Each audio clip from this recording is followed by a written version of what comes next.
ऋषमुख पर्वत की एक अंधेरी सीलन भरी गुफा के सबसे गहरे कोटर में, जहां सूर्य की कोई किरण सदियों से नहीं भटकी थी, एक काया पत्थर से टिकी बैठी थी। यह काया किष्किंधा के निर्वासित राजा सुग्रीव की थी, पर अब उसमें राजसी कुछ भी शेष नहीं था। वो मात्र एक भयभीत टूटा हुआ अस्तित्व था, जो अपनी ही सांसों की प्रतिध्वनि से चौंक उठता था। गुफा के मुहाने से छनकर आती हर आहट, हवा का हर झोंका या किसी निशाचर का क्रंदन उसके हृदय में एक बर्छी की भांति चुभ जाता। उसका भय केवल एक नाम था, एक अजय अकल्पनीय शक्ति का स्रोत, बाली। उसका अपना भाई, वो भाई जिसने न केवल उसका राज्य छीना, उसकी पत्नी रुमा को बलपूर्वक अपना बना लिया, बल्कि उसे मृत्यु के उस द्वार तक धकेल दिया था जहां से वो बस एक पतले धागे से लटका हुआ था। यह ऋष्यमुख पर्वत मतंग ऋषि के शाप के कारण उसका एकमात्र अभेद्य दुर्ग था। बाली यहां एक पग भी नहीं रख सकता था, और यही ज्ञान सुग्रीव को जीवित रखे हुए था। पर यह जीवन भी मृत्यु से भयंकर था। यह एक अंतहीन प्रतीक्षा थी। हर उगता सूरज एक और दिन का भय लाता था, और हर ढलती शाम अंधकार के साथ उस भय को और भी घना कर देती थी। सुग्रीव अकेला नहीं था, उसके साथ उसके निष्ठावान मंत्री थे, पर उनकी उपस्थिति भी सुग्रीव के आतंक को कम नहीं कर पाती थी। पवन पुत्र हनुमान, जिनकी बुद्धि प्रखर और बल अतुलनीय था, अपने स्वामी की इस दशा को देखकर भीतर ही भीतर कुसते रहते। उनकी आंखें, जिनमें एक दिव्य तेज होना चाहिए था, अब अपने राजा के भय से धूमिल हो गई थी। वे सुग्रीव के पास मौन बैठे रहते, उनकी उपस्थिति ही एक मूक आश्वासन थी। पर सुग्रीव का मन अब किसी आश्वासन को स्वीकार करने की स्थिति में नहीं था।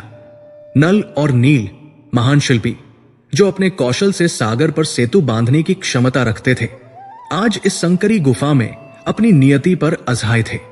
वे भी क्या करते? उनके अस्त्र शस्त्र, उनकी वास्तुकला, उनका सारा ज्ञान बाली की उस एक गदा के सम्मुख व्यर्थ था। वे सब यहां थे, एक निर्वासित राजा के साथ, एक ऐसी सुबह की प्रतीक्षा में जिसका सूर्य शायद कभी उदय ही नहीं होना था।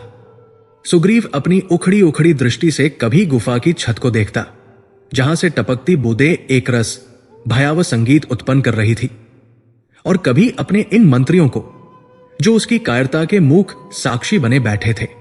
वो जानता था कि वो अपनी जान नहीं बचा रहा है, वो केवल अपनी मृत्यु को कुछ पल के लिए टाल रहा था।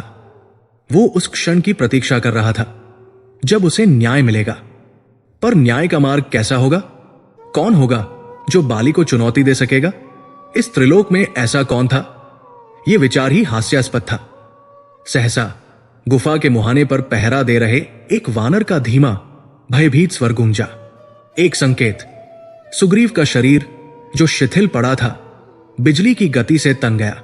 उसकी आंखें जो आतंक से फैली हुई थी, मुहाने की ओर जम गई। क्या हुआ? क्या बाली ने शाप को तोड़ने का कोई उपाय ढूंढ लिया? क्या उसने किसी ऐसे मायावी को भेजा है जिस पर ऋषि का शाप असर नहीं करता? उसके नथुने फड़कने लगे, सांसें तेज हो गई। हनुमान तुरंत उठे, उनकी गदा उनके हाथ में स्वतः ही आ गई। वे चट्टान की ओट से बाहर की ओर झांकने लगे। सुग्रीव ने अपने दांतों को इतनी जोर से भींच लिया था कि जबड़ों में दर्द होने लगा।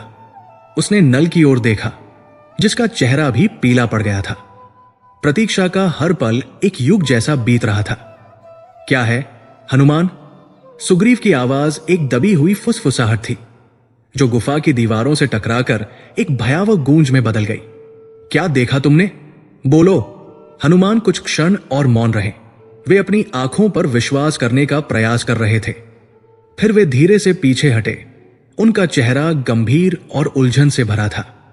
महाराज, उन्होंने धीमी सधी हुई आवाज में कहा, पर्वत के नीचे पंपा सरोवर के किनारे दो तेजस्वी मनुष्य दिखाई दे रहे हैं।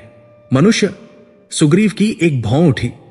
यहां इस निर्जन वन में मनुष्य? उसका संदेह और गहरा गया। कैसे दिखते हैं वे? तपस्वियों जैसे, हनुमान ने उत्तर दिया। उनकी दृष्टि अभी भी बाहर की ओर थी। उन्होंने वल्कल वस्त्र धारण किए हैं, जटाएं हैं, परंतु उनके कंधों पर विशाल धनुष है और कटी में तरकश और खड्ग। हनुमान रुके। वे साधारण तपस्वी नहीं लगते महाराज।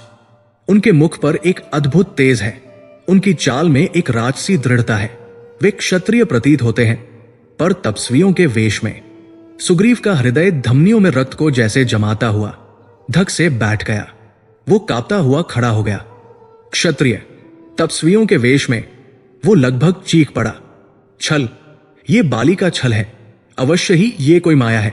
उसने अंततः मुझे खोज ही लिया। वे गुप्तचर हैं, वे मेरी हत्या करने आए हैं। बाली ने उन्हें भेजा है।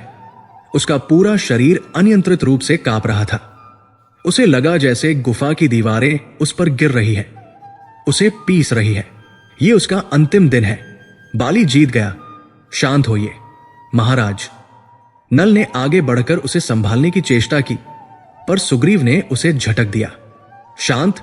तुम मुझे शांत रहने को कहते हो जब मृत्यु मेरे द्वार पर खड़ी है? तुम नहीं जानते बाली को, वो किसी भी हद तक जा सकता है। ये उसी की कोई नई चाल है। ये तपस्वी नहीं, ये मेरे यमदूत है। सुग्रीव की आंखों में आंसू और भय का एक मिला जुला सैलाब उमड़ आया। वो उस गुफा में पागलों की तरह इधर उधर भागने लगा, बचने के लिए कोई और गुप्त कोना ढूंढने लगा। तभी एक गंभीर दृढ़ आवाज ने उसे रोका।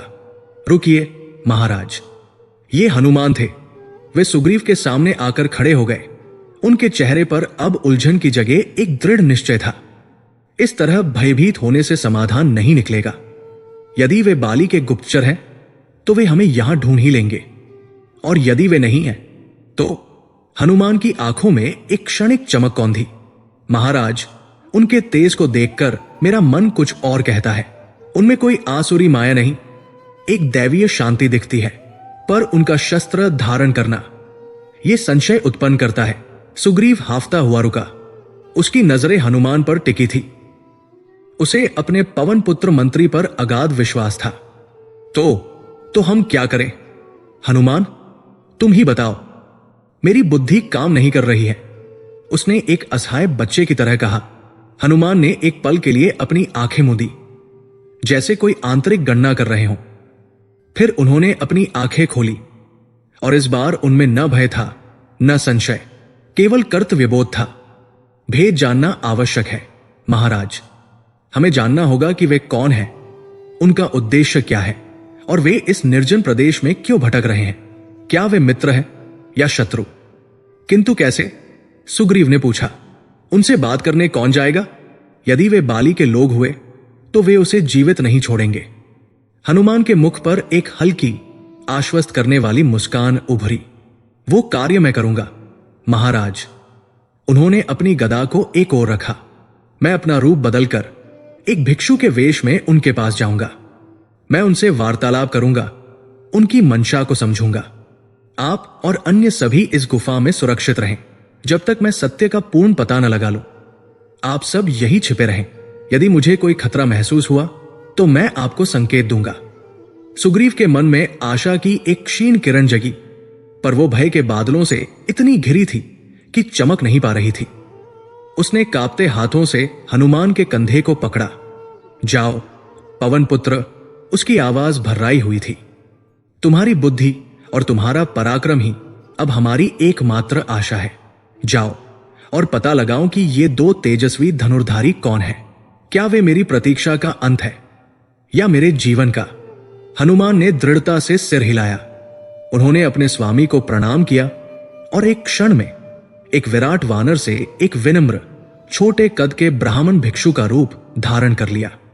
अपने दिव्य तेज को अपनी विनम्रता के आवरण में छिपाकर पवन पुत्र हनुमान उस गुफा के अंधकार से निकलकर उन दो अनजाने तपस्वियों का भेद जानने के लिए पर्वत से नीचे उतरने लगे, जो किष्किंधा और अयोध्या के भाग्य को एक नए अकल्पनीय अध्याय से जोड़ने वाले थे। गुफा में पीछे सुग्रीव अपनी धड़कनों को गिनता हुआ उस अंधेरे में पुनः विलीन हो गया, जहां भय के सिवा और कुछ भी नहीं था। पवन पुत्र हनुमान एक विनम्र विप्र ब्राह्मण का रूप धरे ऋष्यमुख पर्वत के शिलाखंडों से संभल कर उतर रहे थे। उनका विशाल केसरी शरीर अब एक दुबले पतले विद्या के भार से झुके हुए ब्राह्मण में परिवर्तित हो गया था। मस्तक पर एक छोटा सा शिखा बंधन, शरीर पर एक जीर्ण शीर्ण यज्ञोपवीत, और हाथ में एक छोटा सा दंड और कमंडलू।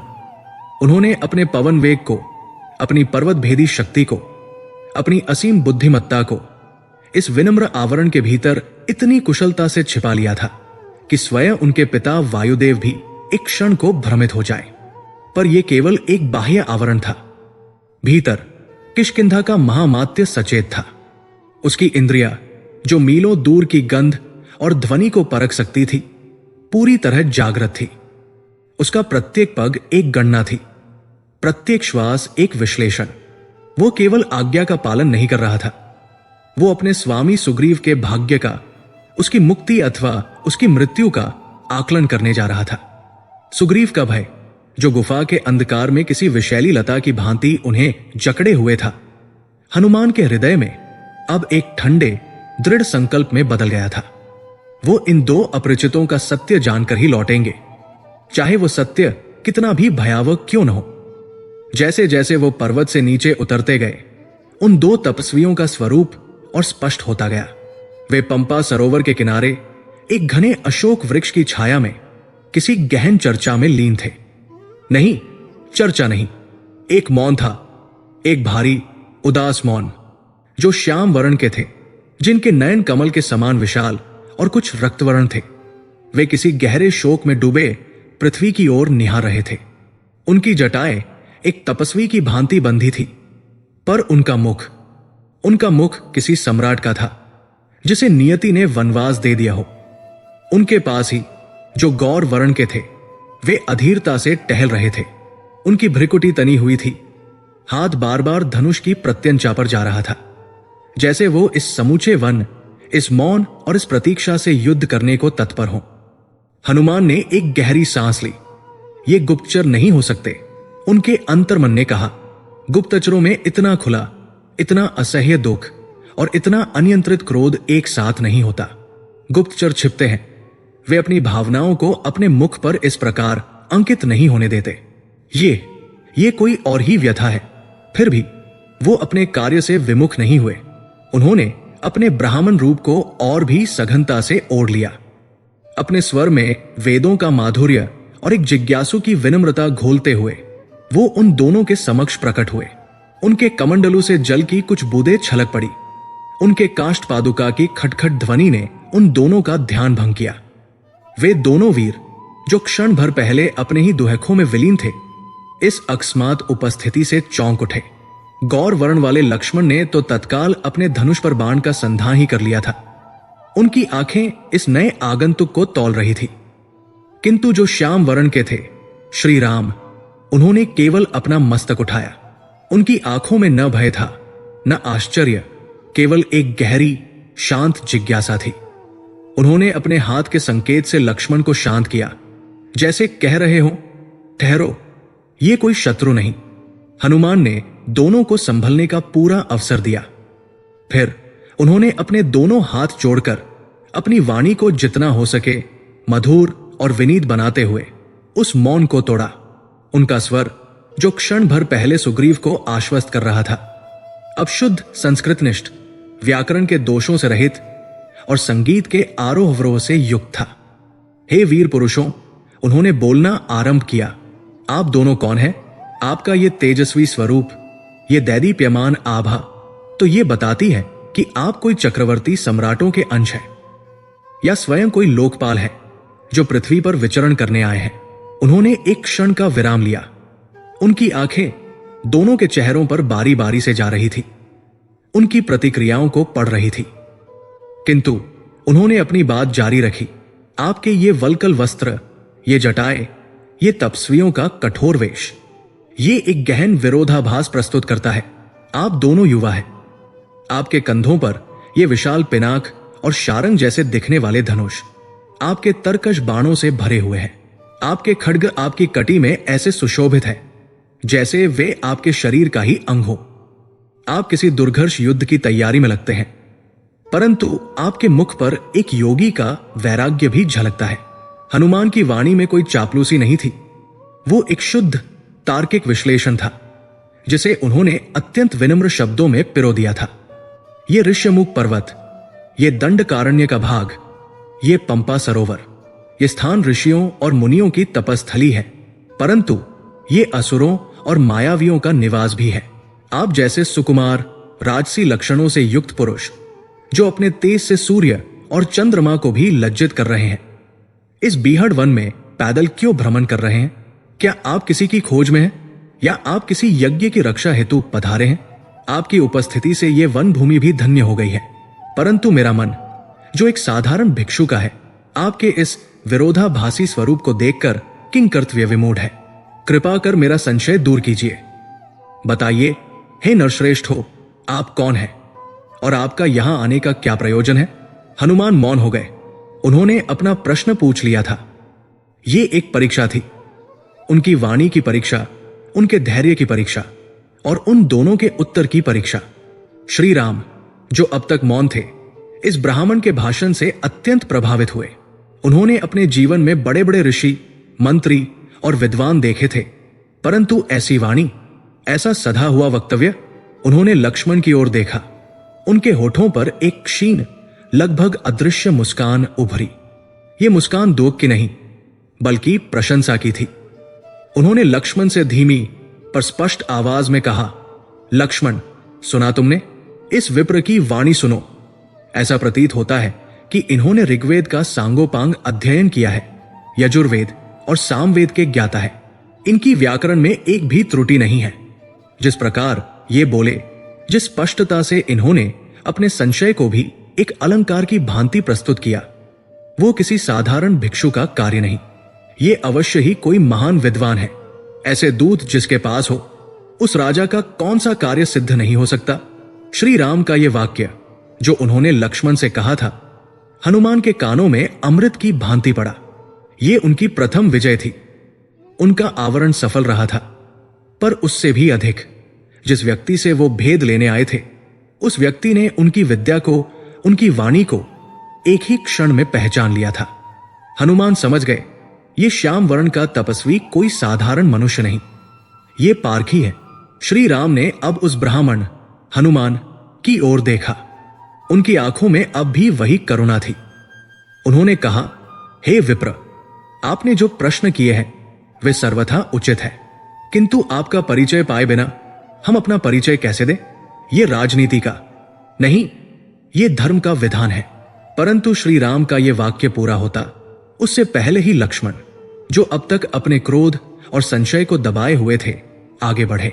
उन्हें अपने भ्राता का इस प्रकार एक अपरिचित से इतना प्रभावित होना खटक रहा था। फिर भी भ्राता की आज्ञा शिरोधार्य थी। उन्होंने उस ब्राह्मण को अपना और श्री राम का परिचय देना आरंभ किया। लक्ष्मण की वाणी हनुमान की वाणी से सर्वथा विपरीत थी। उसमें माधुर्य नहीं, एक खनकती हुई पीड़ा थी। उसमें विनम्रता नहीं, एक कुचला हुआ स्वाभिमान था। सुनो हे ब्राह्मण, लक्ष्मण ने कहा, ये जो मेरे समक्ष खड़े हैं, ये अयोध्या के चक्रवर्ती सम्राट दशरथ के ज्येष्ठ पुत्र हैं। इनका नाम राम है और मैं इनका छोटा भाई, इनका दास लक्ष्मण हूं। हम वनवास के 14 वर्ष व्यतीत करने के लिए पिता की आज्ञा से वन में आए थे। लक्ष्मण का स्वर यहां थोड़ा कड़ा हुआ। हम यहां तपस्या कर रहे थे पंचवटी में, परंतु लक्ष्मण एक क्षण को रुके। वो पीड़ा, वो अपमान, वो क्रोध जो वो महीनों से अपने भीतर दबाए हुए थे, अब इस अपरिचित ब्राह्मण के समक्ष उबल पड़ा। परंतु एक मायावी राक्षस जो अपना रूप बदल सकता था, लंका का राजा रावण, उसने छल से मेरी भाभी महाराज राम की पत्नी देवी सीता का हरण कर लिया। वो उन्हें बलपूर्वक उठा ले गया जब हम यहां नहीं थे। लक्ष्मण की मुट्ठियां भिंच गई, उनकी आंखों में रक्त उतर आया।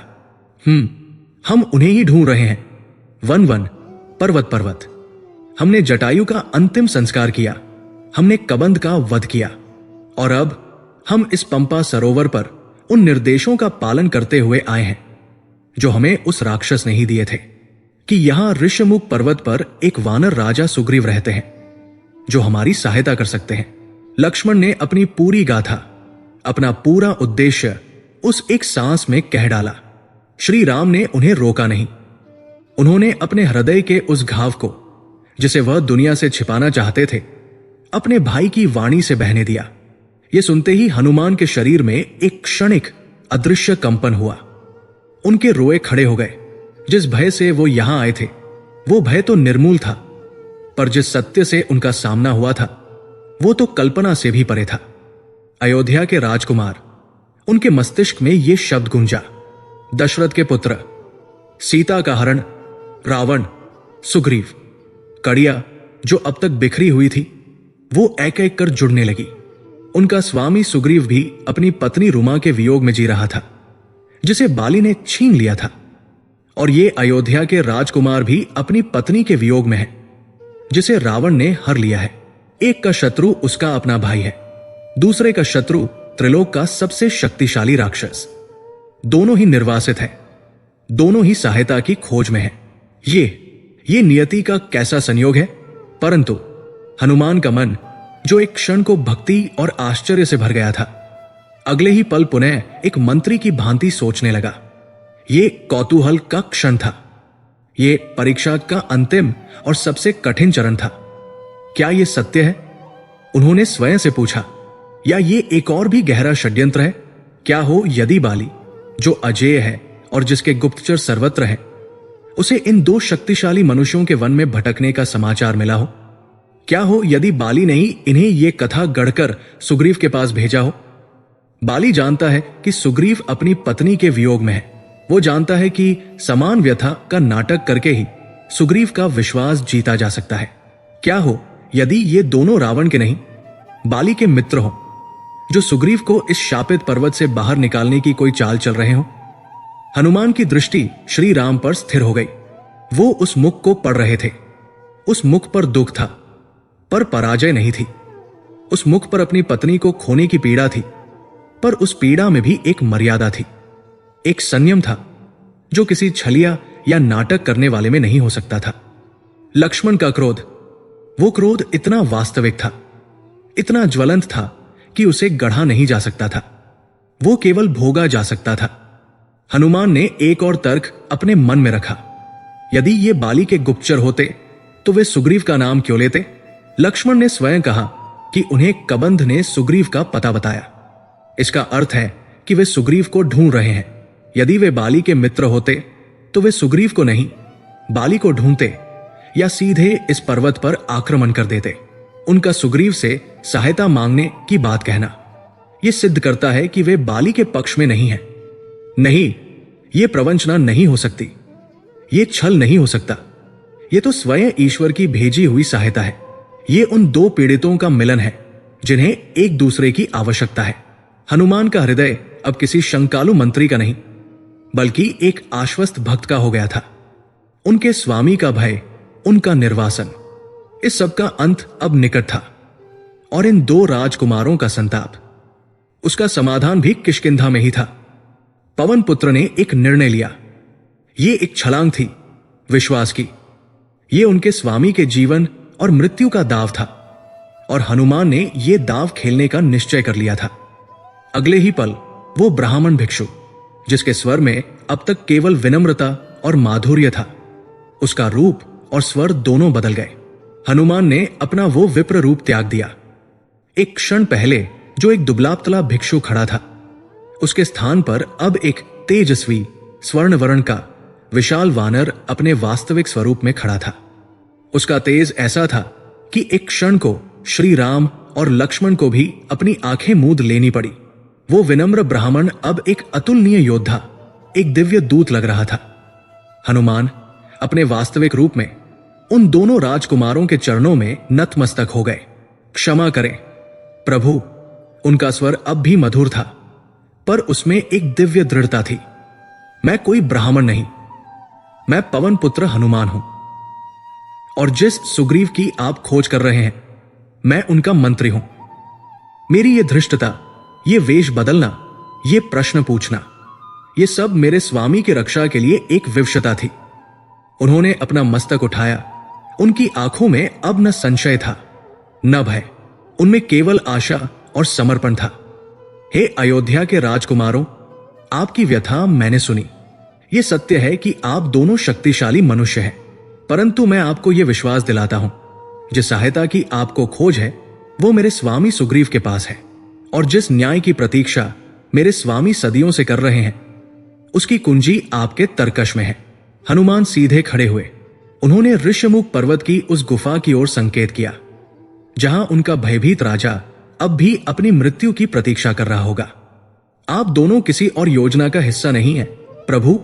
हनुमान ने जैसे श्री राम के मन की शंका को पढ़ लिया हो।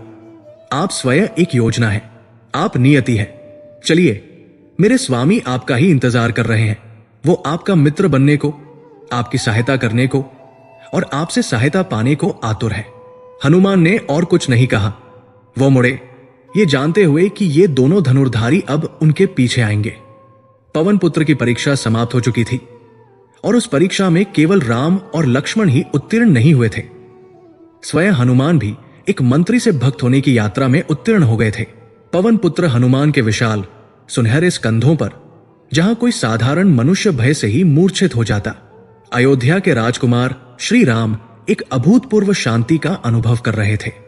ये एक ऐसा आसन था जिसे पाने के लिए योगी युगों तक तपस्या करते हैं। ये केवल एक वानर की पीठ नहीं थी, ये विश्वास की, भक्ति की और एक आरंभ हो रहे युग की नींव थी। जैसे ही हनुमान ने ऋष्यमुख पर्वत की दुर्गम चढ़ाई को अपने एक एक पग से नापना आरंभ किया, उनके पैरों के नीचे के शिलाखंड कांप नहीं रहे थे। वे स्थिर हो रहे थे, मानो वे भी इस ऐतिहासिक आरोहण के साक्षी बनकर स्वयं को धन्य मान रहे हों। श्री राम के नेत्रों में एक करुण स्थिरता थी। वे नीचे छूटते पंपा सरोवर को, उन घने वनों को देख रहे थे जहां उन्होंने और लक्ष्मण ने सीता की खोज में न जाने कितनी निरा की रात्रियां व्यतीत की थी। हर पग जो उन्हें सुग्रीव के निकट ले जा रहा था, वो उन्हें एक अनजाने भविष्य की ओर भी धकेल रहा था। उनके पीछे लक्ष्मण अपने भ्राता की इस नई वानरूपी मित्रता पर अभी भी पूर्णतः आश्वस्त नहीं थे, परंतु भ्राता के निर्णय पर अड़िग वे अपने धनुष पर हाथ धरे सतर्कता के साथ उस तेजस्वी वानर के पदचिन्हों का अनुसरण कर रहे थे। लक्ष्मण की दृष्टि श्री राम पर थी, पर श्री राम की दृष्टि उस गुफा के अंधकार पर, जहां उनका कोई अनजाना हितैषी या शायद एक और छलावा उनकी प्रतीक्षा कर रहा था। गुफा के भीतर स्थिति किसी प्रलय पूर्व की शांति जैसी थी। सुग्रीव, जो अब तक भय से लगभग जड़ हो चुके थे, उन्होंने हनुमान को लौटते देखा था, पर हनुमान अकेले नहीं थे। वो अपने साथ उन दो कालरूपी तपस्वियों को भी ला रहे थे। सुग्रीव के हृदय ने एक धड़कन छोड़ दी। क्या हनुमान को बंदी बना लिया गया? क्या वे दोनों हनुमान को एक ढाल की तरह प्रयोग करते हुए उसे मारने आ रहे हैं? सुग्रीव का शरीर एक बार फिर कांपने लगा। वो गुफा के और भी गहरे अंधकार में सरकने को हुआ, पर तभी नल और नील ने उसे थाम लिया। रुकिए महाराज, नील ने फुसफुसाकर कहा। पवन पुत्र को देखिए, उनके मुख पर भय नहीं है, उनकी चाल में कोई विवशता नहीं है।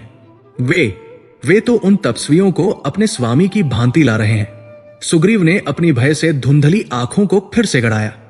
हां, नील ठीक कह रहा था। हनुमान की चाल में एक नया, एक अभूतपूर्व आत्मविश्वास था, और वो श्याम वर्ण का तपस्वी, वो उनके स्कंध पर ऐसे विराजमान था जैसे वो उनका स्वाभाविक आसन हो।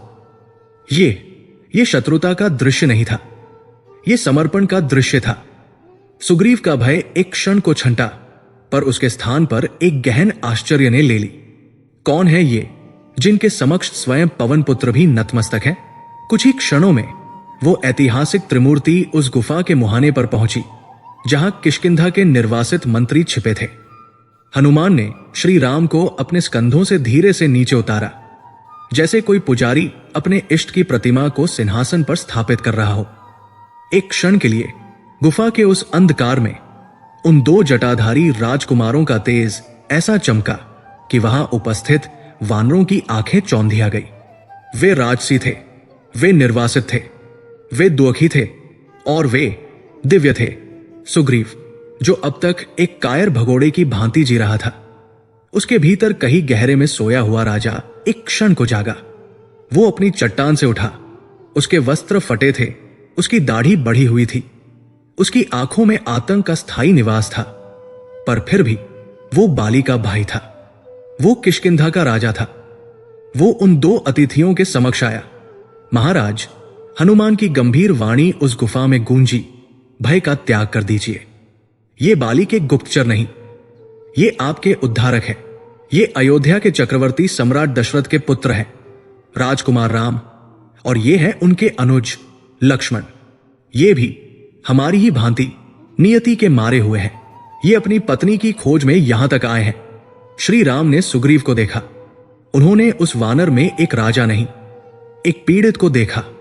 उन्होंने अपनी ओर से कोई अभिवादन नहीं किया, कोई राजसी औपचारिकता नहीं निभाई। उन्होंने केवल अपने दोनों हाथ जोड़े, एक याचक की भांति। वानराज श्री राम की वाणी, जो लक्ष्मण के परिचय से शांत और गहरी थी। हमें हनुमान ने बताया कि आप हमारी सहायता कर सकते हैं। सुग्रीव के लिए यह सब इतना अप्रत्याशित था। अयोध्या के राजकुमार उससे सहायता मांग रहे हैं। जो स्वयं अपनी प्राण रक्षा नहीं कर सकता, वो किसी की क्या सहायता करेगा? एक कड़वी असहाय हंसी उसके होठों तक आकर रुक गई। उसने उन दोनों राजकुमारों को देखा, फिर हनुमान को, और फिर गुफा की उस सीलन भरी छत को, और सहसा वो सारा भय, वो सारा संयम जो उसने इतने महीनों से अपने भीतर एक ज्वालामुखी की भांति दबा रखा था, वो फूट पड़ा। वो किसी राजा की भांति नहीं, एक आहत पशु की भांति चीखता हुआ उस पत्थर की चट्टान पर वापस गिर पड़ा। सहायता? वो हाफता हुआ बोला, आप मुझसे सहायता की अपेक्षा करते हैं? हे राजकुमार, आप मेरी अवस्था देखिए, आप इस गुफा को देखिए। ये मेरा राजभवन है, ये फटे हुए चीर मेरे राजसी वस्त्र है, और ये भय, ये मेरा एकमात्र मंत्री है। सुग्रीव की आंखों से, जो भय से सूख चुकी थी, अब आंसुओं की गर्म बूंदें टपकने लगी। आप नहीं जानते, हे अयोध्या के राजकुमार, कि आप किससे बात कर रहे हैं। मैं सुग्रीव हूं, किष्किंधा का वो अभागा राजा, जिसे उसके अपने भाई ने जीवित रहते हुए ही मृत्युदंड दे दिया है। श्री राम और लक्ष्मण मौन, स्तब्ध, उस वानर राजा के इस विस्फोट को देखते रहे। लक्ष्मण के हाथ, जो धनुष पर थे, थोड़े शिथिल हुए। ये वो नहीं था जिसकी उन्होंने अपेक्षा की थी। सुग्रीव ने अपना सिर उठाया, उसकी आंखें लाल थी। आप जानना चाहते हैं मेरी व्यथा? तो सुनिए। उसने अपनी कहानी आरंभ की, और उसकी आवाज में अब भय नहीं, केवल एक असीम, न समाप्त होने वाली पीड़ा थी। मेरा भाई बाली, वो मेरा भाई नहीं था, वो मेरा पिता था, मेरा गुरु, मेरा रक्षक। वो इंद्र का पुत्र था, अजय। त्रिलोक में कोई उसकी समानता करने वाला नहीं था। मैं उसकी छाया बनकर रहता था, उसकी पूजा करता था। हम दोनों किष्किंधा पर राज करते थे। वो राजा था, मैं उसका सेवक। सब कुछ कितना सुखद था। वो एक पल को रुका, मानो उस सुखद अतीत की स्मृति ही उसे और अधिक पीड़ा दे रही हो। फिर वो दिन आया, वो मायावी राक्षस, दुंदुभि का पुत्र मायावी। वो हमारे नगर द्वार पर आया और बाली को युद्ध के लिए ललकारने लगा। मेरे भाई का क्रोध, वो प्रलयंकारी था। वो उस राक्षस के पीछे भागे। मैं, उनका निष्ठावान सेवक, उनके पीछे भागा। वो राक्षस एक गहरी अंधकारमयी गुफा में घुस गया। बाली ने मुझे द्वार पर रुकने को कहा। सुग्रीव, उन्होंने कहा था, तुम यही रुको, मैं इसका वध करके आता हूं। यदि मैं न लौटूं तो समझ लेना मैं वीरति को प्राप्त हुआ। सुग्रीव की सांसें तेज हो गई थी, मानो वो उस दृश्य को पुनः जी रहा हो। मैंने प्रतीक्षा की। राजकुमार, 1 दिन, 2 दिन, 1 सप्ताह, 1 मास, पूरा 1 वर्ष उस गुफा से भयानक चीत्कारें आती रहीं। युद्ध का कोलाहल होता रहा, और फिर एक दिन सब शांत हो गया, और गुफा से रक्त की एक धार बह निकली। सुग्रीव ने अपनी आंखें बंद कर ली। वो मेरे भाई का रक्त था। मैंने ऐसा ही सोचा। मैं विलाप करने लगा। मुझे लगा मेरा स्वामी, मेरा भाई मारा गया, और वो राक्षस, वो अब बाहर निकलेगा और मुझे और मेरी प्रजा को मार डालेगा। मैंने किष्किंधा को बचाने के लिए उस गुफा के मुहाने पर एक विशाल शिलाखंड रख दिया। मैंने उसे रक्त से बंद कर दिया ताकि वह राक्षस बाहर ना आ सके। वो कांप रहा था। मैं रोता हुआ किष्किंधा लौटा। मैंने मंत्रियों को बताया कि बाली नहीं रहे। उन्होंने मेरा राज्याभिषेक कर दिया। मैंने नहीं चाहा था, पर सिंहासन खाली नहीं रह सकता था। मैंने बाली की पत्नी अपनी भाभी तारा को भी संरक्षण दिया, जैसा कि हमारा कुलधर्म है। और फिर वो लौटा। सुग्रीव की आवाज एक दबी हुई फुसफुसाहट में बदल गई। प्रलय की भांति वो उस शिलाखंड को तोड़कर बाहर आया। वो राक्षस को मार चुका था, वो रक्त राक्षस का था। पर उसने मुझे देखा सिंहासन पर। उसने मेरी कोई बात नहीं सुनी, उसने मेरा कोई तर्क नहीं माना। उसे केवल एक ही चीज दिखाई दी, उसका भाई जो उसके सिंहासन पर बैठा था। एक विश्वासघाती। सुग्रीव ने अपने आंसू पोंछे। उसने मुझे मारा, राजकुमार, इतना मारा कि मेरा शरीर टूट गया। उसने मुझे पूरे विश्व में खदेड़ा। मैं भागता रहा जब तक मुझे मतंग ऋषि के इस शाप के बारे में पता नहीं चला कि बाली इस पर्वत पर नहीं आ सकता। उसने मेरा राज्य छीना, मैं सह गया। उसने मेरा सम्मान छीना, मैं सह गया। पर उसने, यहां सुग्रीव का गला पूरी तरह रुंध गया। वो शब्द जो उसके हृदय में एक शूल की भांति चुभा हुआ था, वो उसकी जुबान पर नहीं आ पा रहा था। उसने मेरी पत्नी रूमा को, वो ये वाक्य पूरा नहीं कर सका। वो केवल रोता रहा। उसने मेरी रूमा को भी मुझसे छीन लिया। उसने उसे बलपूर्वक अपने अंतःपुर में रख लिया। एक भाई ने अपने भाई की पत्नी को, ये एक ऐसा सत्य था जो इतना भयावह था कि उसे सुनकर लक्ष्मण का रक्त भी खौल उठा। उनकी उंगलियां धनुष की प्रत्यंचा पर इतनी कस गई कि वे सफेद पड़ गई। अधर्म, ये घोर अधर्म है भ्राता, वो चीख पड़े। पर श्री राम ने कोई प्रतिक्रिया नहीं दी। वे जो अब तक शांत थे, संयमित थे, जो एक आदर्श श्रोता की भांति उस व्यथा को सुन रहे थे, वे अकस्मात ही पत्थर हो गए। उनका मुख जो करुणा से भरा था, अब एक अव्यक्त पीड़ा से विकृत हो गया था। सुग्रीव की कहानी, विशेषकर उसका वो अंतिम सबसे मार्मिक बिंदु, मेरी पत्नी को बलपूर्वक अपने पास रख लिया। ये शब्द नहीं थे, ये बाण थे। ये वही बाण थे जो श्री राम के हृदय में हर पल, हर क्षण चुभ रहे थे। सुग्रीव की कहानी ने, उसके उस अंतिम सत्य ने श्री राम के संयम के उस बांध को तोड़ दिया, जिसे उन्होंने पंचवटी से लेकर यहां तक बड़ी कठिनाई से संभाल रखा था। सुग्रीव जो अपनी ही पीड़ा में डूबा था, उसने जब श्री राम की ओर देखा तो वो चौंक गया। अयोध्या के उस तेजस्वी राजकुमार की आंखों से अश्रुधारा बह रही थी। एक बूंद, दो बूंद, और फिर जैसे कोई बांध टूट गया हो। वो राजकुमार जो किसी देवता की भांति शांत लग रहा था, वो अपने घुटनों पर लगभग आ गया। उनका गला रुंध गया था।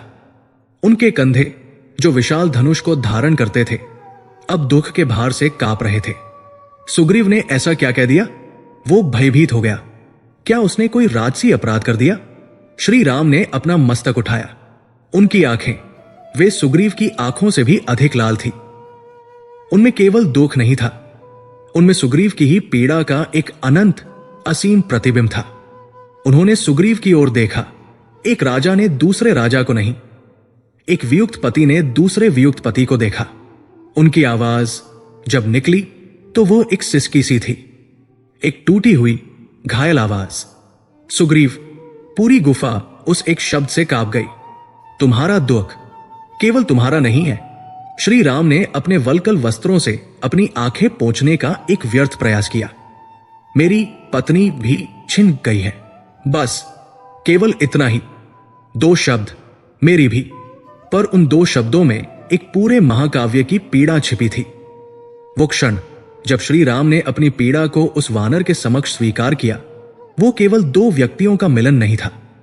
वह दो राजाओं की पीड़ा का, दो निर्वासितों के भाग्य का और दो अपहरित पत्नियों के वियोग का एकीकरण था।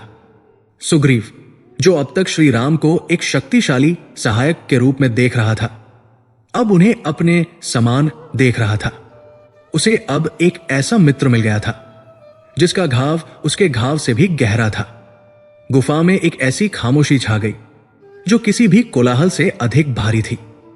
हनुमान की आंखों में आंसू थे, पर वे दुख के नहीं, एक नए अध्याय के आरंभ के थे।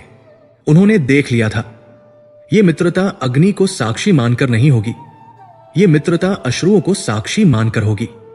और आंसुओं से सींची गई मित्रता वज्र से भी अधिक कठोर होती है। सुग्रीव अपने आंसू पोंछता हुआ खड़ा हुआ। श्री राम अपने दुख को संभालते हुए खड़े हुए। दो टूटे हुए हृदय एक दूसरे के सामने खड़े थे। वे नहीं जानते थे कि उनका शत्रु एक अजय वानर है और दूसरे का शत्रु एक अजय राक्षस। वे नहीं जानते थे कि एक को सागर लांघना होगा और एक को अपने ही भाई का वध करना होगा। वे बस इतना जानते थे कि वे अकेले नहीं हैं, और यही ज्ञान इस क्षण बाली के बल और रावण की माया दोनों से अधिक शक्तिशाली था। वो गुफा जो क्षण भर पहले दो राजाओं के रुदन और उनकी सिसकियों के भार से दबी जा रही थी, अब एक अभूतपूर्व गहन खामोशी में डूब गई थी। ये वो शांति नहीं थी जो संतोष से आती है। ये वो शांति थी जो दो तूफानों के टकराने से ठीक पहले उनके केंद्र में होती है। सुग्रीव, जिसकी आंखें अब भी लाल थी, वो अयोध्या के राजकुमार को अपलक निहार रहा था। उसने अपने जीवन में भय देखा था, पीड़ा देखी थी, विश्वासघात देखा था, पर उसने ये नहीं देखा था, उसने एक ऐसे राजकुमार को नहीं देखा था जिसका दुख, जिसका वियोग उसकी अपनी पीड़ा के दर्पण में इतना खरा, इतना संपूर्ण प्रतिबिंब बना दे। श्री राम के वे शब्द, मेरी पत्नी भी छिन गई है, वे शब्द नहीं थे, वे एक मंत्र थे जिसने एक ही क्षण में दो नितांत भिन्न अस्तित्वों को एक ही धागे में पिरो दिया था। सुग्रीव का भय, जो बाली के नाम से ही उसे जड़ कर देता था, वो इस नए साझा दुख के ताप में पिघलने लगा था। उसे पहली बार, महीनों में पहली बार यह एहसास हुआ कि वो अकेला नहीं है। श्री राम ने अपने वल्कल वस्त्र के छोर से अपनी आंखों को पोंछा। उनका संयम, जो एक क्षण के लिए टूटा था, अब एक नई भयावह दृढ़ता के साथ वापस लौट आया था। वे अब केवल एक दुखी पति नहीं थे, वे एक क्षत्रिय थे जिसने अधर्म का एक और स्वरूप अपनी आंखों से देख लिया था। उनकी दृष्टि सुग्रीव के टूटे हुए शरीर से हटकर उस गुफा के मुहाने पर टिकी, जहां से आती क्षीण रोशनी भी अंधकार को भेदने में असमर्थ थी। सुग्रीव, उनकी आवाज अब सिसकियों से मुक्त थी, पर उसमें एक ऐसी गहराई, एक ऐसा ठंडा इस्पाती निश्चय था जिसे सुनकर लक्ष्मण भी, जो अपने भ्राता के दुख से उबल रहे थे, एक क्षण को चौंक गए। तुम्हारा दुख, श्री राम ने कहा, केवल दो व्यक्तियों का दुख नहीं है, यह धर्म और अधर्म का संघर्ष है। एक भाई द्वारा, जो पिता तुल्य है, अपने अनुज की पत्नी का बलपूर्वक हरण करना, यह वो पाप है जिसकी क्षमा किसी भी लोक में नहीं है। यह वही अधर्म है जिसका सामना करने के मैंने अयोध्या का सिंहासन छोड़ा है। रावण ने जो किया वो शत्रुता में किया, बाली ने जो किया है वो तो भ्रातृधर्म की हत्या करके किया है। लक्ष्मण, जो अब तक अपने क्रोध को दबाए हुए थे, उनके नथुने फड़क उठे।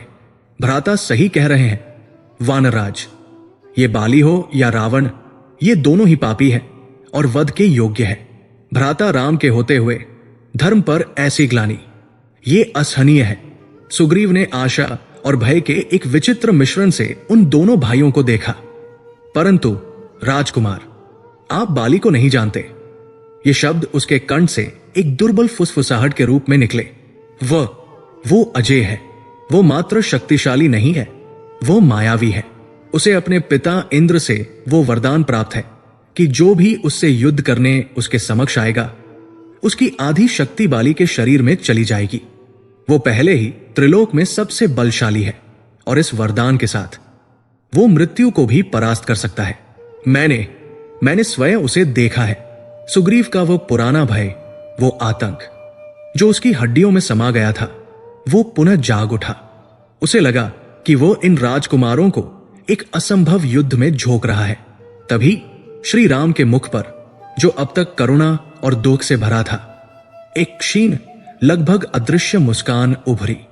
ये मुस्कान किसी आनंद की नहीं थी, ये एक योद्धा के उस आत्मविश्वास की थी जिसने अपने शत्रु का आकलन कर लिया हो। वो अपने शत्रु की आधी शक्ति, बल ले सकता है। सुग्रीव, श्री राम ने कहा, परंतु क्या वो मेरे संकल्प का आधा भार भी उठा सकता है? क्या वो उस धर्म की शक्ति को धारण कर सकता है जिसके लिए मेरा ये धनुष पिनाक तान पर चढ़ा है? नहीं, उसका वरदान ही उसके अधर्म का सबसे बड़ा साक्षी है और वही उसके अंत का कारण बनेगा। ये कहते हुए श्री राम उस गुफा के मध्य में आए। उनका यह स्वरूप अब किसी याचक का नहीं था, ये एक चक्रवर्ती सम्राट का था जो अपने निर्णय की घोषणा करने वाला था। परंतु श्री राम ने अपनी वाणी को और भी गंभीर बनाते हुए कहा, यह वार्ता, यह निश्चय इस सीलन भरे अंधकार में नहीं हो सकता। हम यहां कोई षड्यंत्र नहीं रच रहे हैं सुग्रीव, हम यहां धर्म की पुनर्स्थापना का प्रथम चरण आरंभ करने जा रहे हैं, और धर्म की स्थापना का कोई भी कार्य अंधकार में छिपकर नहीं किया जाता। उसे साक्षी की आवश्यकता होती, एक ऐसा साक्षी जो पवित्र हो, जो प्रत्यक्ष हो, और जो तीनों लोकों में हमारी इस प्रतिज्ञा का घोष कर सके। सुग्रीव, लक्ष्मण और यहां तक कि स्वयं हनुमान भी, जो अब तक मौन खड़े इस दिव्य संवाद को देख रहे थे, वे समझ नहीं पाए कि श्री राम का संकेत किस ओर है। इस गुफा में जहां सूर्य की एक किरण भी नहीं आती, वहां कैसा साक्षी? हनुमान, श्री राम ने पवन पुत्र की ओर मुड़कर कहा, इस अंधकार को दूर करो। हमें इस गुफा के मध्य एक अग्नि की वेदी चाहिए। पवन पुत्र हनुमान, जो अपने स्वामी के इस नए दृढ़ स्वरूप को देखकर पहले ही विस्मित थे, इस आज्ञा से उनके शरीर में एक दिव्य स्फुरण हुआ।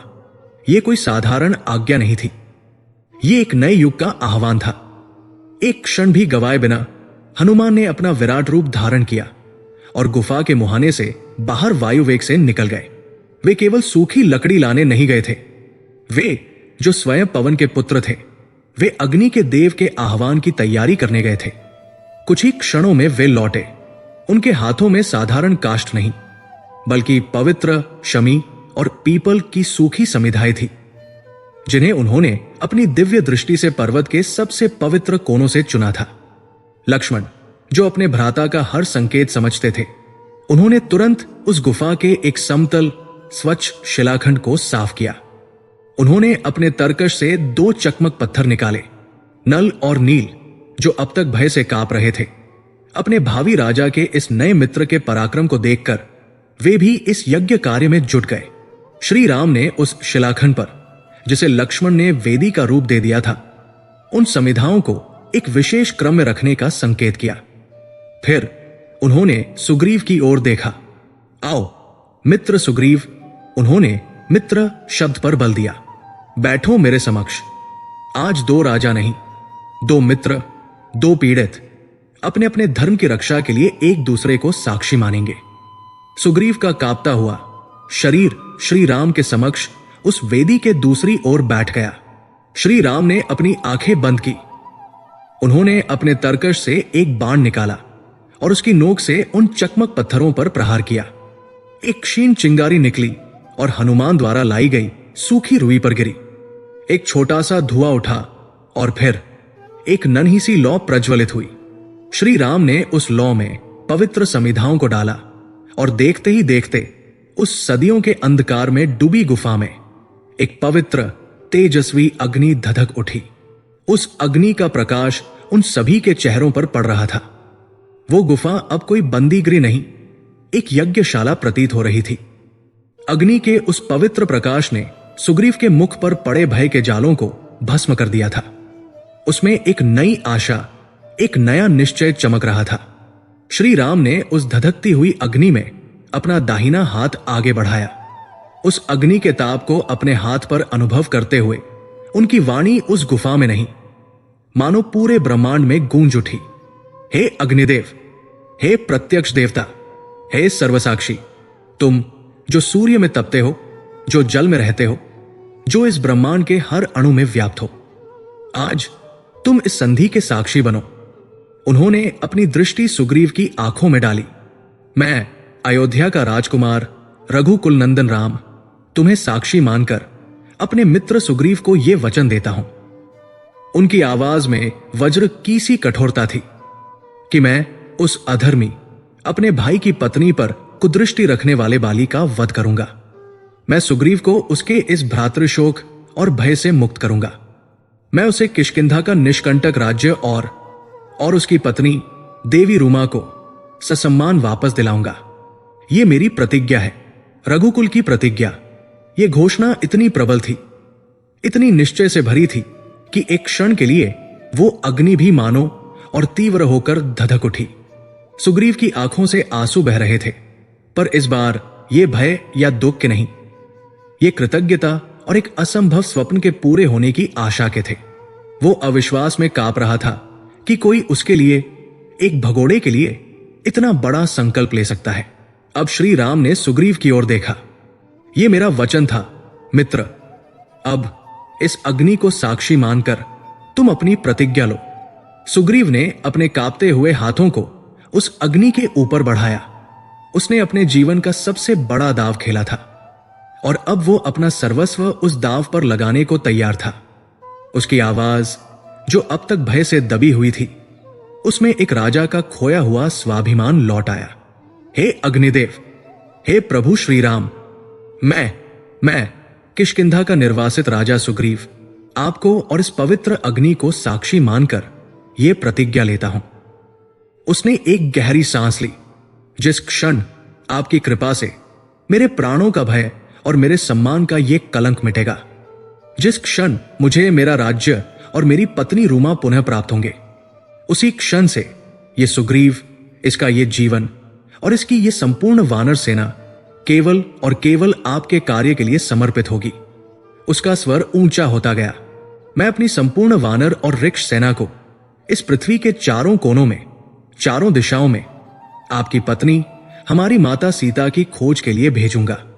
हम आकाश पाताल एक कर देंगे, हम सागर को छान लेंगे, हम पर्वतों को भेद देंगे। जब तक हम माता सीता का पता लगाकर आपके चरणों में सूचना नहीं लाते, तब तक ये वानर सेना विश्राम नहीं लेगी। ये मेरा, किष्किंधा के राजा सुग्रीव का, अयोध्या के राजकुमार राम को अग्नि को साक्षी मानकर दिया गया अखंड वचन है। जैसे ही सुग्रीव ने अपनी प्रतिज्ञा पूरी की, श्री राम ने अपना हाथ, जो अब तक अग्नि के ऊपर था, उसे सुग्रीव के हाथ की ओर बढ़ा दिया। यह केवल एक मौखिक समझौता नहीं है सुग्रीव, श्री राम ने कहा, यह धर्म की स्थापना का पहला चरण है। उस पवित्र अग्नि के ऊपर, उस गुफा के एकांत में, जो बाली के राज्य के बाहर थी, जो रावण की लंका से दूर थी, दो भविष्य के साथियों ने, दो राजाओं ने, जो दोनों ही राज्यहीन थे, जो दोनों ही अपनी पत्नी से बिछड़े हुए थे, एक दूसरे का हाथ थाम लिया। ये गुप्त संधि थी। ये बाली से गुप्त थी, ये रावण से गुप्त थी, ये अभी संपूर्ण विश्व से गुप्त थी, परंतु ये उस महाविनाश की, उस धर्म युद्ध की नींव का वो पहला पत्थर था जिसे स्वयं नियति ने दो वियुक्त रिद्धियों के हाथों रखवाया था। जिस क्षण एक मनुष्य और एक वानर का हाथ उस अग्नि के ऊपर मिला, उस क्षण केवल एक संधि नहीं हुई, उस क्षण लंका के विनाश की और रामराज्य की स्थापना की पहली और सबसे महत्वपूर्ण घोषणा हो गई थी। गुफा के बाहर ऋष्यमुख पर्वत पर एक अकस्मात तीव्र वायु का झोंका आया, मानो स्वयं पवन पुत्र के पिता वायुदेव ने इस संधि को अपनी स्वीकृति देकर इसका समाचार दसों दिशाओं में पहुंचा दिया हो। वो अग्नि जो गुफा के उस अंधकार में दो राजाओं की संधि की साक्षी बनी थी, अब धीरे धीरे शांत हो रही थी। उसकी लपटों का तेज, जो कुछ क्षण पहले श्री राम की प्रतिज्ञा से भी अधिक प्रज्वलित लग रहा था, अब सिमट रहा था और उसकी राख में एक नई गहरी खामोशी जन्म ले रही थी। गुफा का अंधकार, जो एक क्षण के लिए उस दिव्य अग्नि के प्रकाश से छंट गया था, अब पुनः अपना साम्राज्य स्थापित करने को आतुर था। सुग्रीव, श्री राम के उन वचनों, मैं बाली का वध करूंगा, की प्रतिध्वनि से अभी भी कांप रहा था। ये वो शब्द थे जिन्हें सुनने की वो कल्पना भी नहीं कर सकता था। ये एक ऐसा आश्वासन था जो उसके भयभीत अस्तित्व में एक नई अपरिचित आशा का संचार कर गया था। पर आशा एक दोधारी तलवार होती है, विशेषकर उसके लिए जिसने अपना संपूर्ण जीवन केवल भय के सहारे काटा हो। श्री राम ने उस कंकाल को नहीं देखा, उन्होंने अपने पैर के अंगूठे को देखा और फिर बिना किसी प्रयास के, बिना अपने शरीर को झुकाए, उन्होंने अपने पैर के अंगूठे से उस विशाल पर्वत समान कंकाल को एक हल्का सा ठोकर मारी। वो जो एक क्षण पहले एक अचल मृत पर्वत था, वो अगले ही पल किसी सूखी पत्ती की भांति हवा में उछला। वो कई योजन दूर तक उड़ता चला गया, जब तक कि वो पंपा सरोवर के उस पार घने जंगलों में अदृश्य नहीं हो गया और उसके गिरने की ध्वनि कई क्षणों बाद एक दूर की गड़गड़ाहट के रूप में वापस आई। सुग्रीव, हनुमान, नल, नील, वे सब जड़ हो गए। उनकी आंखें फटी की फटी रह गई। जिस कंकाल को बाली ने अपने हाथों से फेंका था, उसे श्री राम ने अपने पैर के अंगूठे से उससे भी 10 गुना दूर, बिना किसी प्रयास के, सुग्रीव की शंका का एक बड़ा हिस्सा उस कंकाल के साथ ही उड़कर अदृश्य हो गया। वो कांपता हुआ श्री राम के चरणों में गिरने ही वाला था, पर श्री राम ने उसे कंधे से पकड़कर रोक लिया। ये केवल हड्डियां थी सुग्रीव, श्री राम ने कहा। नहीं प्रभु नहीं, सुग्रीव हाँफ रहा था। ये अद्भुत था। परंतु श्री राम ने पूछा, मानो वो जानते हो कि सुग्रीव के मन में अभी भी कुछ शेष है। सुग्रीव को अब लज्जा आ रही थी, पर यह उसके जीवन मरण का प्रश्न था। क्षमा करें प्रभु, वो बलवान था, पर बाली केवल बलवान नहीं है, वो कुशल भी है। उसका बाण संधान। सुग्रीव ने उन्हें एक और स्थान की ओर चलने का संकेत किया। वे सब उसके पीछे पीछे चले। वे एक ऐसी जगह पहुंचे जहां एक अद्भुत, लगभग अस्वाभाविक दृश्य था। वहां एक सीधी, अविश्वसनीय रूप से सीधी रेखा में 7 विशाल तार के वृक्ष खड़े थे। वे साधारण वृक्ष नहीं थे, वे देववृक्ष थे। उनके तने इतने मोटे थे कि कई मनुष्य मिलकर भी उन्हें घेर नहीं सकते थे। उनकी ऊंचाई आकाश को छू रही थी। उनके पत्ते बादलों से बातें करते थे। वे पृथ्वी के कवच की भांति एक दूसरे के पीछे एक अजेय पंक्ति में खड़े थे। ये 7 ताड़ है प्रभु, सुग्रीव ने कहा। उसकी आवाज में अब भी वही पुरानी शंका लौट आई थी। ये इस पृथ्वी के सबसे कठोर वृक्ष हैं। इनकी लकड़ी को साधारण कुल्हाड़ियां काट नहीं सकती। ये एक सुंदर दृश्य है सुग्रीव, लक्ष्मण ने कहा, जो अब भी थोड़े रुष्ट थे। ये दृश्य नहीं है राजकुमार, सुग्रीव ने कहा। यह बालिका अभ्यास क्षेत्र है। वो प्रतिदिन अपनी भुजाओं का बल परखने के लिए इन 7 वृक्षों को एक ही बाण से एक ही बार में भेद देता है। यह सुनकर लक्ष्मण भी एक क्षण को मौन हो गए। 7 एक साथ? हां प्रभु, सुग्रीव ने श्री राम की ओर मुड़कर कहा। उसकी आंखों में अब अंतिम निर्णायक प्रश्न था। वो बाण इन 7 को चीरता हुआ निकल जाता है। ये उसकी शक्ति और उसके संधान का मेल है। हे राम, मैं जानता हूं आपने दुंदुभी के कंकाल को फेंक दिया, पर वो मृत था। ये जीवित है, ये दृढ़ है। क्या आप? वो अपनी बात पूरी नहीं कर सका। क्या आप ऐसा कर सकते हैं?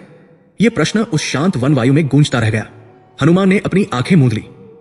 उन्हें अपने स्वामी की इस शंका पर क्रोध नहीं, दया आ रही थी। श्री राम, जो अब तक उस कंकाल को ठोकर मारकर भी वैसे ही शांत खड़े थे जैसे वो संधि के समय थे, वे मुस्कुराए। ये वो मुस्कान थी जिसने शिव के धनुष को तोड़ने से पहले जनकपुरी में बिखेरी थी। ये वो मुस्कान थी जिसमें एक ब्रह्मांड का निश्चय छिपा था। उन्होंने सुग्रीव के कंधे पर हाथ रखा। मित्र, उन्होंने केवल इतना कहा। उन्होंने लक्ष्मण की ओर नहीं देखा। उन्होंने अपने तरकश की ओर हाथ बढ़ाया। उनका वो अक्षय तरकश जो कभी खाली नहीं होता था। उन्होंने अपनी उंगलियों से किसी विशेष बाण को नहीं ढूंढा। उन्होंने बस जो पहला बाण उनके हाथ में आया उसे निकाल लिया। वो एक साधारण सा दिखने वाला बाण था जिस पर कोई दिव्य नक्काशी नहीं थी। उन्होंने उसे अपने कोदंड धनुष पर चढ़ाया। सुग्रीव की सांसें रुक गई। हनुमान ने अपने हाथ जोड़ लिए। श्री राम ने धनुष को उठाया। उन्होंने प्रत्यंचा को खींचा। उन्होंने उसे अपने कान तक खींचा। उनकी आंखें उन वृक्षों पर नहीं बल्कि उन वृक्षों के पार देख रही थी। उनके मुख पर अब वो मुस्कान नहीं थी, एक गहन योगी सुलभ एकाग्रता थी। टंकार, वो ध्वनि नहीं थी, वो प्रलय का नाद था। वो ध्वनि इतनी तीव्र थी कि एक क्षण के लिए ऋष्यमुख पर्वत का हर पत्थर कांप गया। पंपा सरोवर का जल हवा में उछल गया। सुग्रीव और अन्य वानरों ने भय से अपने कान बंद कर लिए। वो बाण वो तरकश से निकला नहीं था, वो मुक्त हुआ था। वो एक अग्निरेखा की भांति आगे बढ़ा। उसने पहले ताड़ के वृक्ष से टकराने में एक पल भी नहीं लगाया। कड़राम, एक ऐसी ध्वनि हुई मानो किसी ने पर्वत पर वज्र से प्रहार किया हो। पहले वृक्ष के तने में, जो लोहे से भी कठोर था, एक विशाल धधकता हुआ छिद्र हो गया, पर बाण रुका नहीं। सुग्रीव की आंखें केवल पहले वृक्ष तक ही देख पाई थी, पर वो बाण वो दूसरे वृक्ष को भेद चुका था, और तीसरे को, और चौथे को। वो एक बाण नहीं था, वो श्री राम का संकल्प था जो उन 7 वृक्षों के अस्तित्व को ही चुनौती दे रहा था। धड़ाम धड़ाम धड़ाम धड़ाम धड़ाम धड़ाम, एक के बाद एक 7 वृक्षों के तने एक ही सीध में, एक ही क्षण में उस बाण द्वारा भेद दिए गए। वो बाण उन 7 को चीरता हुआ ऐसे निकल गया जैसे कोई गर्म सलाख मक्खन को चीरती हुई निकल जाती है। पर यह अंत नहीं था। सुग्रीव और लक्ष्मण ने देखा कि वो बाण उन 7 वृक्षों को भेदने के बाद भी रुका नहीं। उसकी गति और भी तीव्र हो गई। वह उस पर्वत श्रृंखला से टकराया जो उन वृक्षों के पीछे खड़ी थी। महाविस्फोट, उस बाण ने उस पर्वत के शिखर को चीर दिया, उसे 2 भागों में विभक्त कर दिया, मानो वो कोई पत्थर नहीं, जल का एक प्रवाह हो। पर वो तब भी नहीं रुका। वो पर्वत को चीरकर पृथ्वी के गर्भ में समा गया। वो पाताल लोक तक गया और वहां से अपनी ऊर्जा को पुनः संचित कर वो एक धूमकेतु की भांति वापस आकाश में उभरा। और फिर वो चमत्कार हुआ जिसने सुग्रीव की आत्मा को ही हिलाकर रख दिया, वो बाण, वो प्रलयनकारी अग्निपुंज जिसने 7 महावृक्षों को और एक पर्वत को भेद दिया था, वो अब शांत होकर एक सुनहरी सौम्य आभा के साथ वापस मुड़ा। वो वापस आया, वो उसी मार्ग से वापस आया, वो उस पर्वत के बनाए हुए दर्रे से वापस निकला, वो उन 7 तार के वृक्षों के छिद्रों से उसी सटीकता से वापस पिरोता हुआ श्री राम की ओर लौट आया। और अगले ही पल एक हल्की सी सरसराहट के साथ वो बाण वापस श्री राम के तरकश में अपने स्थान पर आकर बैठ गया, जैसे वो कभी वहां से निकला ही नहीं था। गुफा में सन्नाटा था, नहीं, पूरे ऋषिमुख पर्वत पर सन्नाटा था। और फिर वो ध्वनि शुरू हुई, कड़ कड़ कड़ाक। वे 7 विशाल ताड़ के वृक्ष जिन्हें बाली का बाण केवल छेद पाता था, पर श्री राम के बाण ने जिनके प्राण ही हर लिए थे, वे अपनी जड़ों से चरमराने लगे और एक एक करके किसी महायुद्ध में गिरे महारथियों की भांति वे 7 वृक्ष 1 2 3 4 5 6 7 एक प्रलयंकारी कोलाहल के साथ पृथ्वी पर धराशायी हो गए। उनके गिरने से उठी धूल ने एक क्षण के लिए सूर्य को भी ढक लिया। जब वो धूल छंटी तो श्री राम वैसे ही शांत खड़े थे। उनका धनुष अब उनके कंधे पर था। सुग्रीव, वो अब सुग्रीव नहीं था, वो एक भक्त था। उसकी शंका, उसका भय, उसका अतीत, सब कुछ उन वृक्षों के साथ ही कटकर गिर चुका था। वह दौड़ा, वो उन चरणों में गिर पड़ा। वो श्री राम के चरणों को नहीं, उस धूल को चूम रहा था जहां वे खड़े थे। प्रभु, वो रो रहा था, पर ये आंसू भय या पीड़ा के नहीं थे, ये पहचान के आंसू थे। प्रभु, क्षमा, मुझे क्षमा कर दें, मैं अज्ञानी, मैं मूढ़, मैं एक साधारण वानर, मैंने आप पर संदेह किया। वो बिलख रहा था, ये कोई मनुष्य नहीं, ये वो नहीं कर सकता। बाली तो आपके समक्ष एक तिनका भी नहीं है। आप मेरे स्वामी हैं, आप स्वयं ईश्वर हैं। आपने मुझे दर्शन दिए, आपने मुझ अभागे को दर्शन दिए। श्री राम ने उसे उठाया, उन्होंने उसे अपने गले से लगा लिया। नहीं सुग्रीव, श्री राम ने उसके मस्तक पर हाथ फेरते हुए कहा, तुम अज्ञानी नहीं, तुम मित्र हो, और मित्र को अपने मित्र की शक्ति पर विश्वास करने का पूर्ण अधिकार है। आज तुमने मेरा बल नहीं देखा है मित्र, आज तुमने धर्म का बल देखा है, और अब यह धर्म तुम्हारे शत्रु का और मेरे शत्रु का अंत करने के लिए तैयार है। सुग्रीव ने उन आंखों में देखा, उसे अब वहां कोई कोमल तपस्वी नहीं, बल्कि साक्षात काल दिखाई दे रहा था। वो काल जो अब बाली की प्रतीक्षा कर रहा था। विश्वास की परीक्षा समाप्त हो चुकी थी, अब युद्ध का आरंभ होना था। धूल अभी बैठी भी नहीं थी। उन 7 विशाल ताड़ के वृक्षों के गिरने से, जो एक ही बाण से बिंद कर धराशायी हुए थे, ऋष्यमुख पर्वत का कण कण कांप उठा था। उस महाविनाश के केंद्र में श्री राम अपने कोदंड धनुष को कंधे पर रखे वैसे ही शांत, वैसे ही अविचल खड़े थे। उनके मुख पर न तो अपने पराक्रम का कोई दम था, न ही इस विध्वंस का कोई हर्ष। वो बस साक्षी थे, पर सुग्रीव वो साक्षी नहीं था। वो उस चमत्कार का, उस अकल्पनीय असीम शक्ति का वो भोक्ता था, जिसने उसकी आत्मा के गहरे से गहरे कोटर में बैठे भय के राक्षस को उन 7 वृक्षों के साथ ही चीरकर फेंक दिया था। वो अब किसी वानर राजा की भांति नहीं, बल्कि एक तृण की भांति श्री राम के चरणों से लिपटा हुआ था। उसके आंसू, जो अब तक भय और पीड़ा के खारे जल थे, वे अब धुल गए थे। अब जो बह रहा था वो कृतज्ञता का, समर्पण का और पहचान का अमृत था। वो जान गया था, ये सुकुमार दिखने वाला तपस्वी, ये अपनी पत्नी के वियोग में भटकने वाला मनुष्य, ये कोई साधारण सत्ता नहीं थी। ये वह है जिसके एक संकल्प से पर्वत बिंध जाते हैं, ये वह है जिसके एक बाण से ब्रह्मांड काम जाता है। ये स्वयं ईश्वर है। प्रभु, उसकी आवाज एक रुदन में डूबी हुई थी। प्रभु, मैंने शंका की, मुझ अज्ञानी, मूढ़, भयभीत जीव ने आपकी शक्ति पर शंका की। ये 7 ताड़ नहीं गिरे हैं प्रभु, ये मेरा अहंकार, मेरा संदेह, मेरा संताप, सब कुछ आपके इस एक बाण ने भस्म कर दिया है। मुझे क्षमा। श्री राम ने अपने हाथों से, जो अभी अभी पर्वत को चीरकर लौटे बाण को तरकश में रख रहे थे, सुग्रीव को उठाया। उन्होंने उसे धूल से उठाकर अपने हृदय से लगा लिया। ये एक आलिंगन नहीं था, ये एक निर्वासित राजा का एक भावी सम्राट द्वारा किया गया राज्याभिषेक था। उठो मित्र सुग्रीव। श्री राम की वाणी में समुद्र सी गंभीरता थी, पर लहरों सी कोमलता भी। मित्र पर संदेह करना अविश्वास नहीं कहलाता, वो परीक्षा कहलाती है। और आज उस परीक्षा में तुम भी उत्तीर्ण हुए हो, और मैं भी। तुमने अपना सर्वस्व, अपना अंतिम भय मेरे समक्ष खोल कर रख दिया, और मैंने तुम्हें विश्वास दिलाया कि मेरा वचन केवल शब्द नहीं है। अब शंका का समय समाप्त हुआ।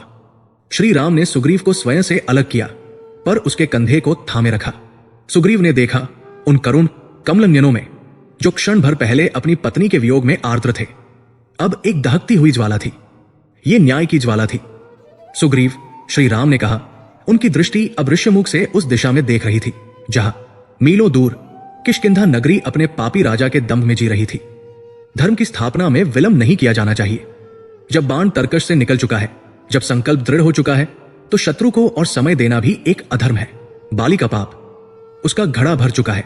सुग्रीव ने हताशा में सिर हिलाया। हां प्रभु, वो पहले ही अजेय है और इस वरदान के साथ वो मेरे सम्मुख नहीं आएगा। श्री राम ने पुनः उसकी बात काटी। उनकी मुस्कान अब और भी रहस्यमयी हो गई थी। वो युद्ध तुमसे करने आएगा सुग्रीव। वो तुम्हें अपना शत्रु समझेगा। वो तुम्हारी शक्ति का आधा भाग लेने का प्रयास करेगा, पर उसका वध उसका शत्रु नहीं करेगा। उसका वध उसका काल करेगा। श्री राम ने अपने कोदंड धनुष को प्रेम से सहलाया। तुम जाओ मित्र, किष्किंधा के द्वार पर जाकर उसे पुकारो, उसे द्वंद्व युद्ध के लिए ललकारो। जब वो बाहर आए और तुम दोनों का युद्ध आरंभ हो। श्री राम ने उस घने जंगल की ओर संकेत किया जो किष्किंधा के महल को दूर से घेरे हुए था। तब तुम भयभीत मत होना। मैं वहीं निकट एक वृक्ष की ओट में रहूंगा। मेरा ये बाण, जिसने आज इन 7 तार के वृक्षों को भेदा है, वो तुम्हारे शत्रु के अधर्मी हृदय को भी भेद देगा। वो ये नहीं देख पाएगा कि उसका अंत कहां से आया है। ये योजना थी, ये एक अचूक दिव्य रणनीति थी। ये बाली के वरदान का, उसी के अधर्म से किया गया खंडन था। सुग्रीव के भीतर अब जो बचा खुचा भय था, वो भी इस योजना की स्पष्टता से धुल गया। उसे मारना नहीं है, उसे केवल ललकारना है, उसे केवल युद्ध का आरंभ करना है। अंत तो स्वयं श्री राम करेंगे। प्रभु, सुग्रीव की आंखों में अब एक क्रूर प्रतिशोधी चमक थी। वो चमक जो एक पीड़ित में तब आती है जब उसे न्याय का अस्त्र मिल जाता है। आपने मुझे मेरा जीवन, मेरा सम्मान, सब कुछ वापस दे दिया है। मैं अभी जाता हूं। वो एक क्षण भी नहीं रुका। उसने श्री राम के चरणों को स्पर्श किया, जैसे कोई योद्धा युद्ध में जाने से पहले अपने इष्ट के आयुध को स्पर्श करता हो। उसने हनुमान की ओर एक दृढ़ दृष्टि से देखा।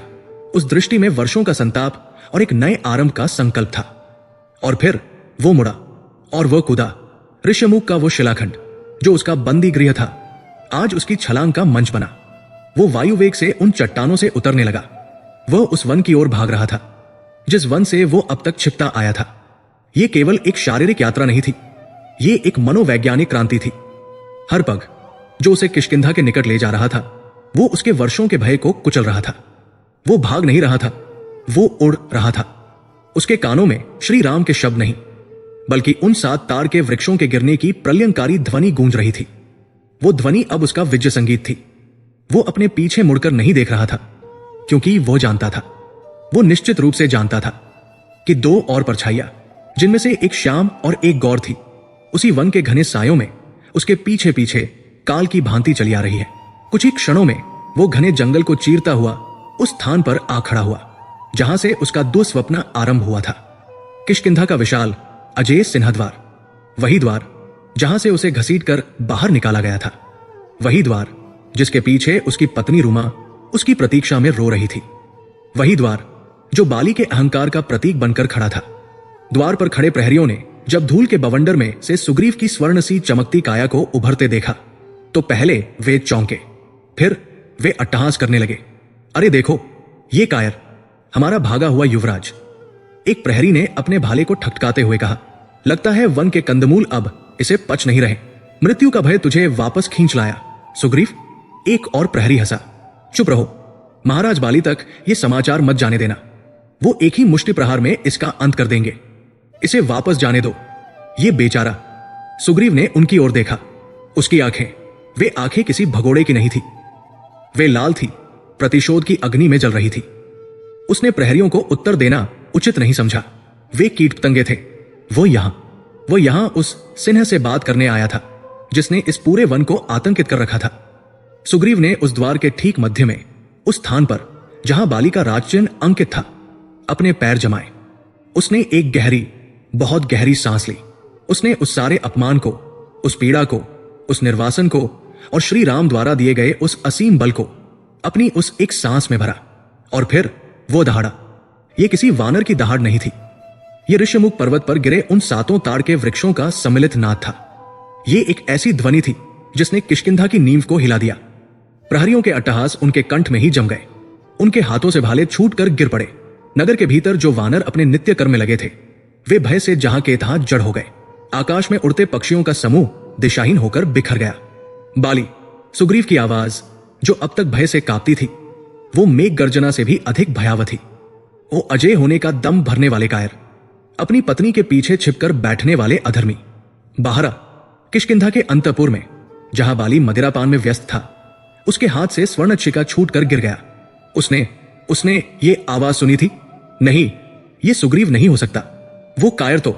बाहर निकल बाली, सुग्रीव ने पुनः ललकारा और इस बार उसकी आवाज में श्री राम के बाण की तीक्ष्णता थी। आज तेरा काल तुझे इस द्वार पर ललकार रहा है। यदि तूने अपनी मां का दूध पिया है, यदि तुझमें अपने पिता इंद्र के रक्त की एक बूंद भी शेष है, तो बाहर आ और मुझसे युद्ध कर। आज इस किष्किंधा की धरती पर या तो तेरा रक्त बहेगा या मेरा। निकल मेरे भाई के हंता, मेरी पत्नी के अपहर्ता, निकल इस द्वार से। ये ललकार, ये घोषणा, ये मृत्यु का आह्वान था। किष्किंधा के उस विशाल सिंहद्वार पर एक खामोशी छा गई। प्रहरियों की सांसें रुकी हुई थी और दूर घने वृक्षों की ओट में 2 जटाधारी तपस्वी खड़े थे। एक के हाथ में धनुष था और दूसरे के हाथ में उस धनुष पर चढ़ा हुआ वो बाण था जो आज न्याय का आरंभ करने वाला था। श्री राम की आंखें उस द्वार पर नहीं, सुग्रीव पर टिकी थी। साहस, मित्र, उन्होंने फुसफुसाया। तभी उस सिंहद्वार के भीतर से एक गर्जना आई, सुग्रीव की गर्जना से 100 गुनी भयंकर। एक ऐसी गर्जना जिसने सुग्रीव के पैरों के नीचे की धरती को कंपा दिया। ऐसा लगा मानो महल के भीतर कोई ज्वालामुखी फट पड़ा हो। वे विशाल अभेद्य द्वार, वे भीतर से कांपने लगे। 2 भाइयों का अंतिम युद्ध आरंभ होने वाला था। सुग्रीव की जीत होगी जैसा उसने सोचा है, या श्री राम की इस अचूक योजना में भी कोई ऐसी बाधा आएगी जिसकी उन्होंने कल्पना भी नहीं की थी। किष्किंधा का द्वार अब खुलने ही वाला था।